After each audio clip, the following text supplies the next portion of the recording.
ஸ்ரீ கார்த்திகை புராணம் 12ஆம் அத்தியாயம் துவாதசியை பாராட்டுதல். அரசே கேளுங்கள். கார்த்திகை மாதத்தில் வரும் கார்த்திகை திங்கள் கிழமை கார்த்திகை துவாதசி விரதத்தையும் சால கிராமத்தின் மகிமையையும் நான் விளக்குகிறேன் என்று மகா முனிவர் வசிஷ்டர் இவ்வாறு கூறினார். கார்த்திகை திங்கள் கிழமையன்று அதிகாலையில் எழுந்து அன்றாட கடமைகளை முடித்து ஆற்றிற்கு சென்று நீராடி மங்களகரமான சடங்குகளை செய்ய வேண்டும். பின்னர் தனது திறனுக்கு ஏற்ப ஒரு பிராமணருக்கு தானம் கொடுத்து நாள் முழுவதும் விரதம் இருக்க வேண்டும். மாலையில் சிவனாலயத்திற்கோ அல்லது பகவான் ஸ்ரீ மகாவிஷ்ணுவின் ஆலயத்திற்கோ சென்று தெய்வங்களை வழிபட்டு நட்சத்திர தரிசனம் செய்ய வேண்டும். பின்னர் அதனை உட்கொள்ள வேண்டும். இதை செய்பவர்கள் எல்லா செல்வங்களையும் அடைவது மட்டுமல்லாமல் முக்தியையும் அடைவார்கள். கார்த்திகை மாதத்தில் சனி திரையோதசி வந்தால் எனது தர்மத்தை செய்வது 100 மடங்கு பலனை தரும். கார்த்திகை மாத தூய ஏகாதசி நாளில் முழு விரதத்தை கடைபிடித்த பின்னர் அன்று இரவு அவர் அறிவு ஆலயத்திற்கு சென்று பகவான் ஸ்ரீஹரியிடம் பிரார்த்தனை செய்தார். ஒரு பிராமணரை வழிபடுவதன் பலன் கோடிக்கணக்கான யாகங்களை செய்வதன் பலனுக்கு சமம். இந்த வழியில் இதை செய்வதன் பலனானது சூரிய கிரகணத்தின் போது கங்கையில் நீராடி கோடி பிராமணர்களுக்கு உணவளிப்பதன் பலனை விட பெரியது. கார்த்திகை மாதத்தின் 12வது நாளில் பகவான் ஸ்ரீமன் நாராயணர் சேஷபனத்திலிருந்து எழுந்திருப்பதால் கார்த்திகை சுத்த விரதம் பகவான் ஸ்ரீ மகாவிஷ்ணுவிற்கு பிரியமானது. அன்று எந்த ஒரு செல்வந்தரும் ஒரு பசுவின் கொம்புகளில் தங்கத்தையும் ஒரு பசுவின் பாதங்களில் வெள்ளியையும் இணைத்து ஒரு பிராமணருக்கு ஒரு கன்றுடன் தானம் செய்தால் அவர் தேவேந்திரனின் தேசத்தில் தனது உடலில் உள்ள முடிகளின் எண்ணிக்கைக்கு சமமாக எல்லா வருடங்களும் சொர்க்க பேரின்பத்தை அனுபவிப்பார்.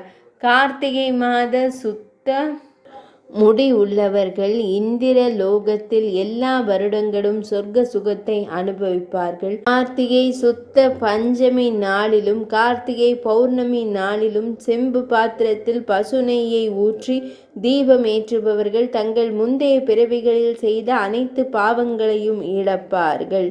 12ஆம் நாளில் ஒரு பிராமணருக்கு யாகங்களையும் தட்சிணையையும் தானம் செய்பவர்கள் மறுமையில் மகிழ்ச்சியை அடைவார்கள். 12ஆம் நாளில் ஒரு பிராமணருக்கு யாகங்களையும் தட்சிணையையும் தானம் செய்பவர்கள் மறுமையில் மகிழ்ச்சியை அடைவார்கள். 12ஆம் நாளில் ஒரு தங்க துளசி மரத்தையோ அல்லது சால கிராமத்தையோ ஒரு பிராமணருக்கு தானம் செய்தால் அது 4 கடல்களுக்கு இடையில் உள்ள நிலத்தை தானம் செய்ததற்கு சமமான பலனை தரும். இதற்கு ஒரு உதாரணம் இங்கே. கவனமாக இருங்கள். சால கிராம தான மகிமை. ஒரு காலத்தில் கோதாவரி நதிக்கரையில் உள்ள ஒரு கிராமத்தில் ஒரு வைசியர் வசித்து வந்தார்.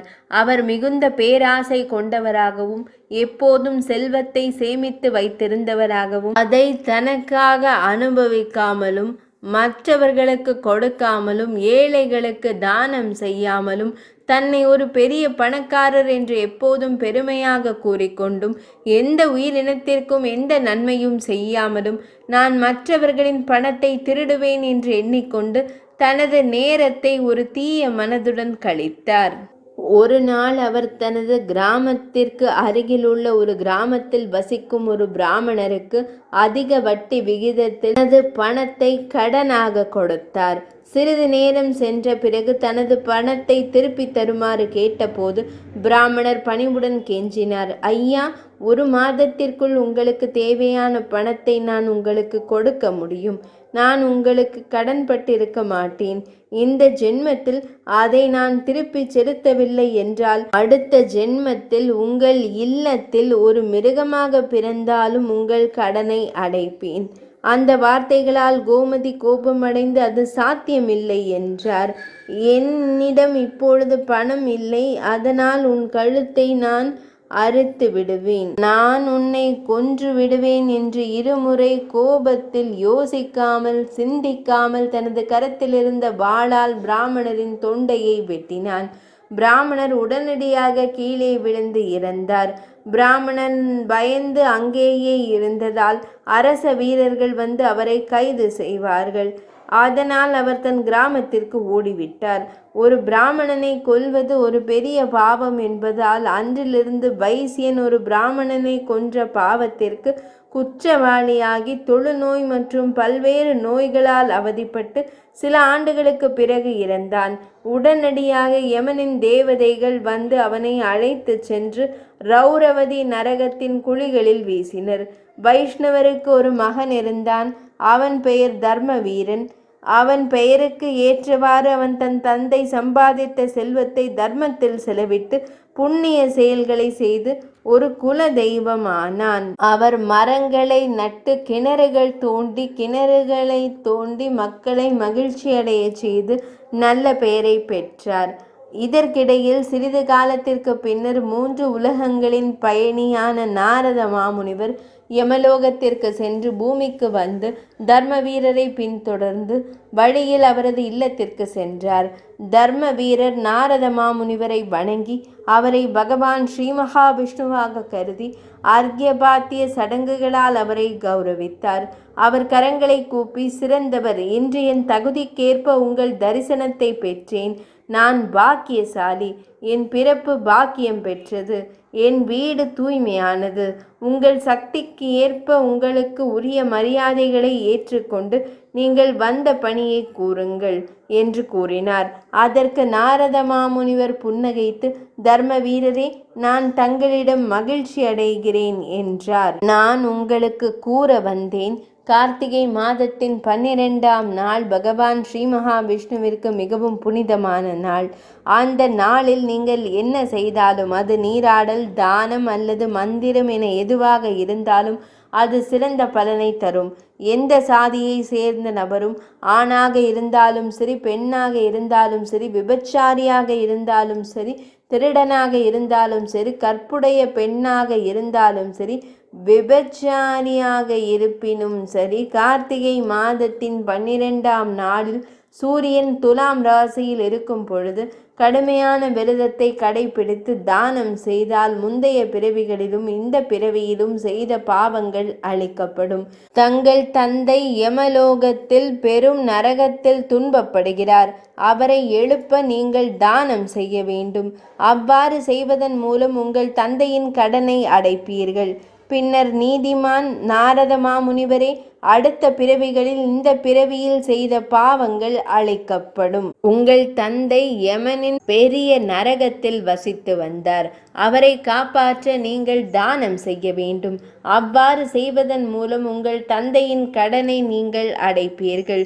பின்னர் முனிவர், நாரத மாமுனிவரே, நான் நல்ல தானியம், நிலம் மற்றும் வானம் போன்ற பெரிய பசுக்களை வழங்கியுள்ளேன். ஆனால் அத்தகைய பெரிய பரிசுகள் என் தந்தைக்கு ரட்சிப்பை கொண்டு வராத போது தேசத்திற்கு தானம் செய்வதன் மூலம் அவர் எவ்வாறு காப்பாற்றப்படுவார் என்பது சந்தேகமே.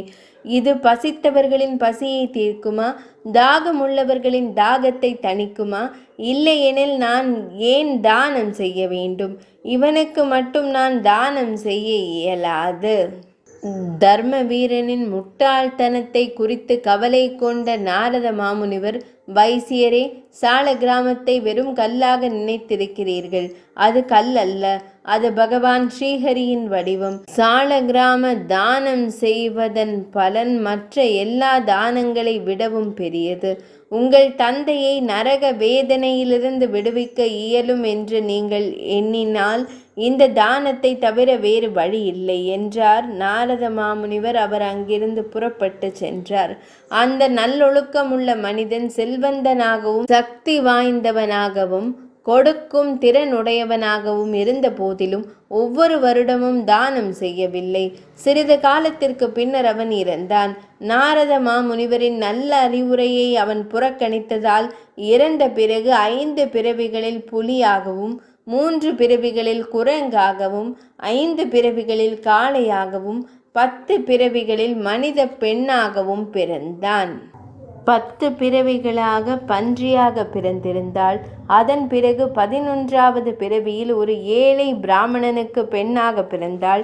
அவள் பருவ வயதை அடைந்ததும் ஏழை பிராமணன் அவளை ஒரு அறிஞருக்கு திருமணம் செய்து கொடுத்தான். திருமணத்திற்கு பின்னர் சிறிது நேரத்திலேயே அவளுடைய கணவரானவர் இறந்தார்.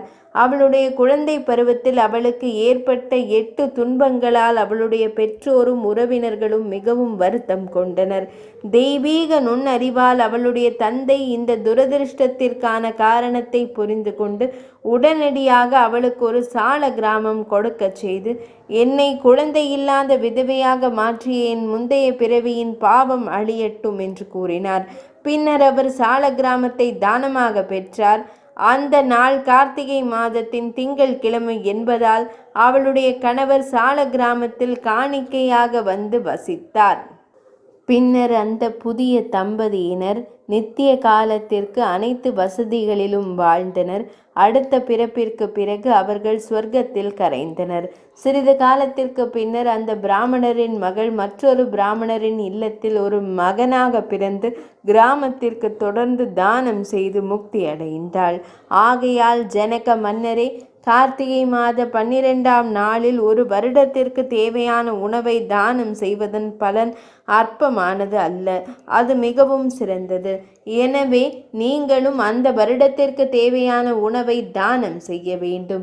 இவ்வாறு வசிஷ்ட முனிவரால் விவரிக்கப்பட்ட ஸ்கந்த புராணத்திலுள்ள கார்த்திகை மாத மாகாத்மியத்தின் 12ஆம் அத்தியாயமான 12ஆம் நாள் கதை இனிதே நிறைவடைந்தது.